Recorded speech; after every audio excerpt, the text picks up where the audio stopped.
Sveiki, čia Antinas iš miesto vėl. Ar gavote sutartį? Sveiki, gavau, bet problemą tokią turim. Printerio dažai pasibaigė. Apogas yra užsakęs per eBay'ų, bet laukiam dar. Tai nebūtina jo spausdinti. Pasirašykite elektroniniu parašu. Kuo taip? Kai mane primokėt naudotis e-mailų mobiliakę, prisiskaičiau ir apie elektroninį parašą.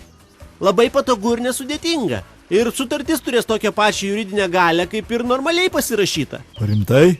Na, pasidomėsiu. Nu, Čiaunitėlio puslapyje taip viskas parašyta. taip. Na, tai vakare atsiųsiu pasirašytą sutartį ir lauksim jūsų balandžių su kroviniu. Tiesa, dėl tų balandžių. Tas jų darbų vadovas užlėsė kažkokių kruopų, tai serga dabar truputį.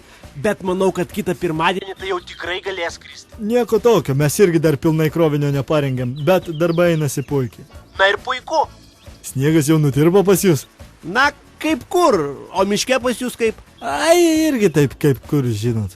Na tai, iki. Taip, viso gero. Briedį, žiūrėk, tokia problemėlė iškilo. Kokia? Sarginiai šunys. Pamiršom apie šunys, jie neleidžia nieko imti iš žmonių namų. Nu tuoj, lapį pasuksiu, jinai sutvarkys šitą reikalą.